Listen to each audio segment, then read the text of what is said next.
Hello standard 6। आज मैं आप लोगों को व्याकरण का पाठ 8 कारक पढ़ाने जा रही हूँ। कारक का अर्थ होता है जो एक संज्ञा सर्वनाम का संबंध दूसरे संज्ञा सर्वनामों के साथ जोड़ते हैं, उन्हें हम कारक कहते हैं। जिस प्रकार माला में कई तरह के फूलों को पिरोकर उसे उसके रंग के अनुसार आकार के अनुसार कई तरह के फूलों को जोड़कर हम उसका माला तैयार करते हैं। उसी तरह व्याकरण में हम शब्दों को पिरोकर शब्दों को आपस में के द्वारा मतलब उसी प्रकार शब्दों के आपसी संबंध के आधार पर हम वाक्य बनाते हैं, वाक्य लिखते हैं, और ये काम कारक ही पूरा करता है। शब्दों के बीच संबंध होना जरूरी है। कारक ही वाक्य में प्रयुक्त संज्ञा सर्वनाम का संबंध वाक्य के दूसरे शब्दों से जोड़ते हैं। यह काम कारक का होता है जो एक संज्ञा सर्वनाम का संबंध वाक्य में प्रयुक्त दूसरे संज्ञा सर्वनामों के साथ जोड़ते हैं। संज्ञा सर्वनाम के जिस रूप से उसका संबंध वाक्य के अन्य शब्दों से जाना जाता है उसे हम कारक कहते हैं। ठीक है ना। कारक का अर्थ है संज्ञा या सर्वनाम का संबंध वाक्य के दूसरे शब्दों से जोड़ना। कारक का क्या अर्थ है? संज्ञा या सर्वनाम का अर्थ दूसरे शब्दों के साथ जोड़ना। ये संबंध ने, को, से, के लिए आदि चिन्हों से स्थापित किया जाता है। ये कारकीय चिन्ह कहलाते हैं, परसर्ग कहलाते हैं।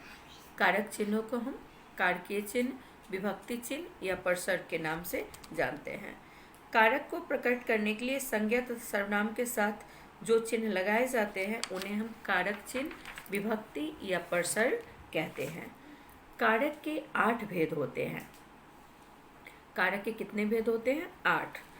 कर्ता कारक, कर्म कारक, करण कारक, संप्रदान कारक, आपादान कारक, संबंध कारक, अधिकरण कारक और संबोधन। ठीक है। कर्ता कारक की विभक्ति चिन्ह ने है और जो उस काम को करता है, कर्ता उसे कहते हैं जो कोई भी क्रिया करता हो, किसी भी काम को पूरा करता हो, उसे हम कर्ता कारक कहते हैं, अर्थात काम करने वाला। कर्म कारक की विभक्ति चिन्ह को है, मतलब जिस पर क्रिया का फल पड़ता हो, उस काम को करने का फल जिस पर पड़ता हो उसे हम कर्म कारक कहते हैं। करण की विभक्ति चिन्ह से या के द्वारा है। तो करण कारक का लक्षण क्या है? मतलब जिस साधन या माध्यम के द्वारा, जिस साधन या उपाय या माध्यम के द्वारा हम उस कार्य को पूरा करते हैं उसे हम करण कारक कहते हैं। संप्रदान की विभक्ति चिन्ह को और के लिए है। संप्रदान कारक की विभक्ति चिन्ह है को अथवा के लिए, जिसके लिए काम किया जाए या जिससे देने का भाव हो या जिसके लिए वह काम पूरा करने का भाव हो, तो उसे हम संप्रदान कारक कहते हैं। आपादान की भी विभक्ति चिन्ह करण कारक की तरह ही से है, लेकिन दोनों में अंतर क्या है? करण कारक में से का अर्थ होता है साधन या माध्यम से, अर्थात जिस साधन या माध्यम से उस कार्य को हम पूरा करते हैं, और आपादान में से का मतलब होता है अलग होने के भाव से। ठीक है ना। जैसे हम बस से पटना जाएंगे, मतलब हमारे पटना जाने का माध्यम या साधन क्या है? बस है। ठीक है, बस से। ठीक है। लेकिन जो अपादान में होगा, जैसे पेड़ से पत्ते गिर गए, पत्ते कहाँ से गिर गए? पेड़ से गिर गए, मतलब पेड़ से अलग हो गए। ठीक है, तो ये अपादान कारक होगा। लेकिन बस से पटना गए तो ये क्या हो जाएगा? करण कारक हो जाएगा। संबंध कारक की विभक्ति चिन्ह का, के, की या फिर राड़े री होता है। ये 2 शब्दों का संबंध जोड़ते हैं।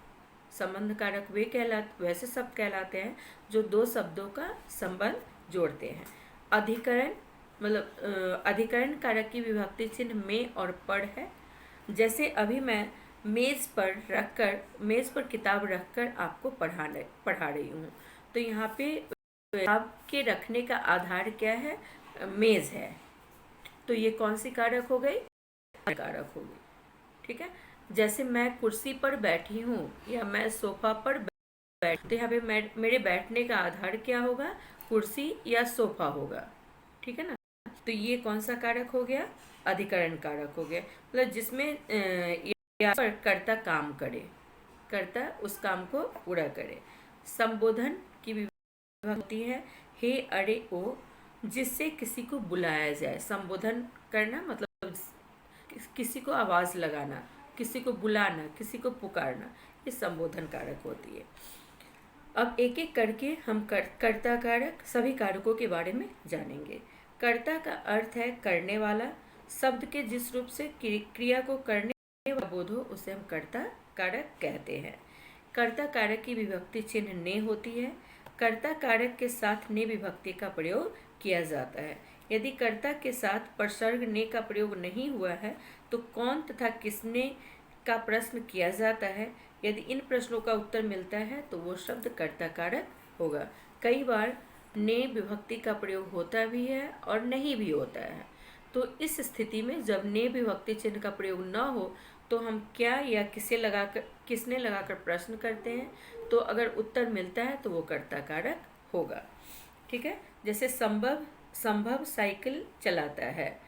कौन कौन या किसने लगाकर प्रश्न करने पर साइकिल कौन चलाता है? तो संभव चलाता है। तो ये कारक कौन सी होगी? कर्ता कारक होगी। मोर नाच रहा है। कौन नाच रहा है? मोर नाच रहा है। उत्तर मिल रहा है तो ये कौन सी कारक होगी? कर्ता कारक होगी। ठीक है? अब दूसरा भेद है कारक का कर्म कारक। कर्म कारक का विभक्ति चिन्ह क्या होता है? को होता है। संज्ञा या सर्वनाम के जिस रूप पर क्रिया का फल पड़े, संज्ञा या सर्वनाम के जिस रूप पर क्रिया का फल पड़ता है, मतलब उस क्रिया को करने का परिणाम उस पर पड़ता है, उसे हम कारक कहते हैं।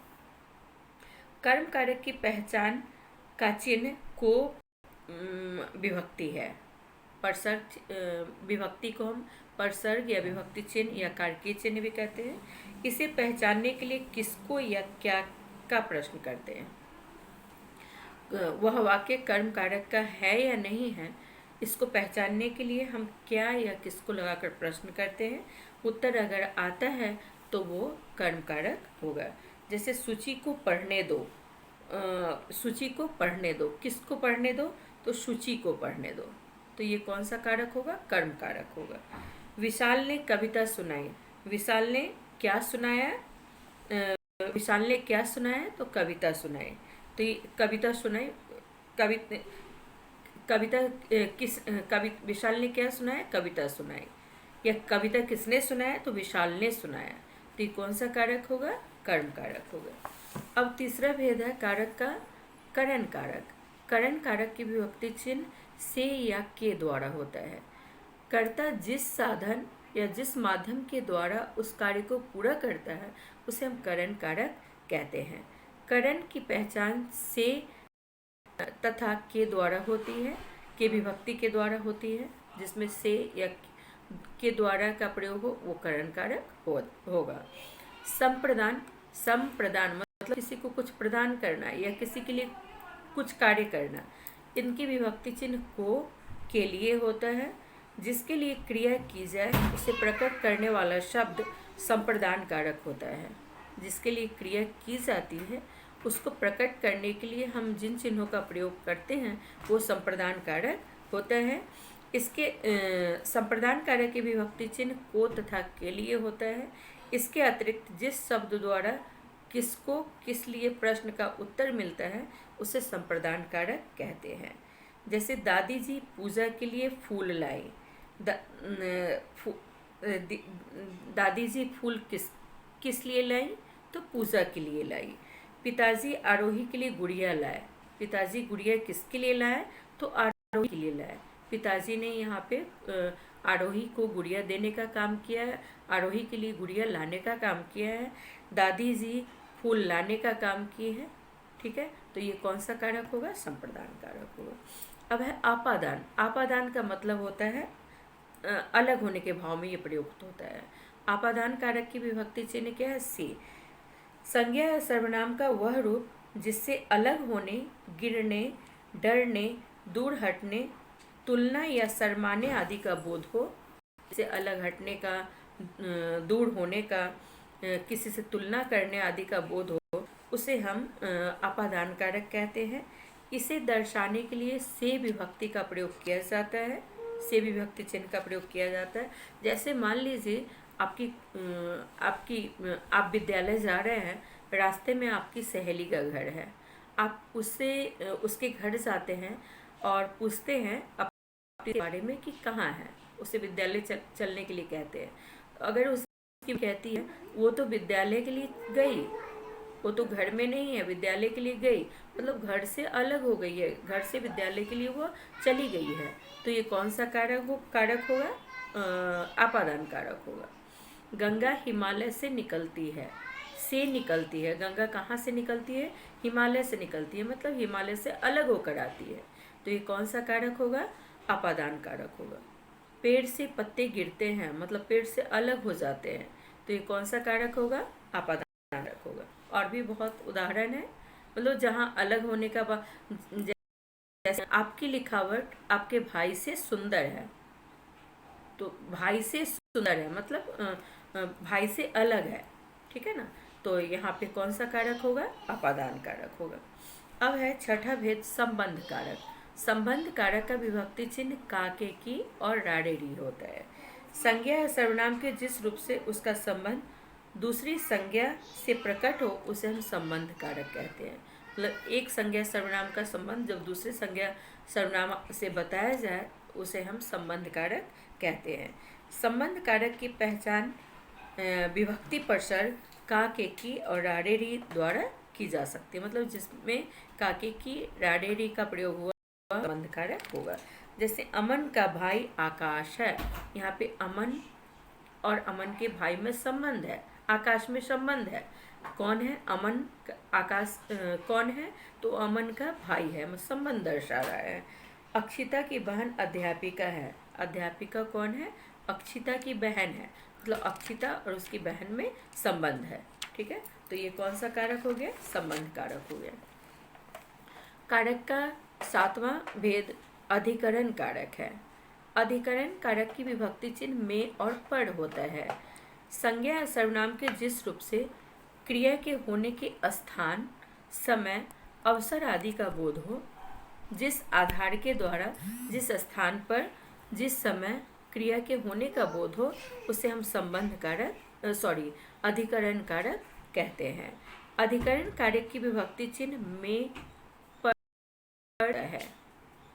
अधिकरण कारक का कारकीय चिन्ह विभक्ति चिन्ह क्या होता है?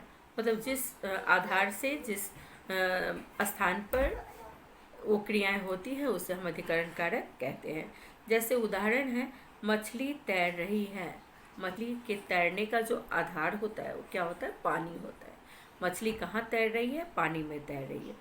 कबूतर बैठे हैं, कहाँ बैठे हैं? तो छत पर बैठे हैं या पेड़ पर बैठे हैं। तो कबूतर या चिड़िया के बैठने का आधार क्या होता है? छत होता है, ऊंचा स्थान होता है या पेड़ होता है। कारक है, अधिकरण कारक है, ठीक है ना। ऋचा कमरे में सोई है। ऋचा के सोने का यहाँ पे जगह के बारे में बतला रहा है कि ऋचा कहाँ सोई है? तो कमरे में सोई है, ठीक है ना, तो ये कौन सा कारक होगा? अधिकरण कारक होगा। सुभी पलंग पर सोई है। सुभी कहाँ सोई है? पलंग पर सोई है, मतलब सुभी के सोने का यहाँ पे आधार क्या है? पलंग है, तो ये कौन सा कारक होगा? अधिकरण कारक होगा। अब कारक का सबसे अंतिम भेद है संबोधन कारक। संबोधन करना मतलब किसी को बुलाना, पुकारना या फिर आवाज लगाना। इनके विभक्ति चिन्ह हे, अरे, ओ आदि होता है। संज्ञा या सर्वनाम का वह रूप जिससे किसी को पुकारा जाए, उसे संबोधन कारक कहते हैं। इसे हे, अरे, अजी, ओ विभक्ति द्वारा व्यक्त किया जाता है। हे, अरे, ओ आदि विभक्ति के द्वारा इसकी पहचान की जाती है, इसे व्यक्त किया जाता है। जैसे उदाहरण में देखिए आप, हे प्रभु हमारी रक्षा करना, मतलब हे ईश्वर, हे भगवान, भगवान को हम विनती करते हैं, प्रार्थना करते हैं कि हे प्रभु आप हमारी रक्षा करना। अरे जरा ध्यान से चलो। अरे मतलब उसको बोला जा रहा है कि आगे फिसलन है, तो तुम थोड़ा ध्यान से चलो, ठीक है, तो इस तरह आपने कारक के बारे में पढ़ा। कारक के सभी भेदों उसके विभक्ति चिन्हों के साथ आप याद करेंगे, पाठ को अच्छे से पढ़ेंगे और अभ्यास को पूरा करेंगे। Thank you class.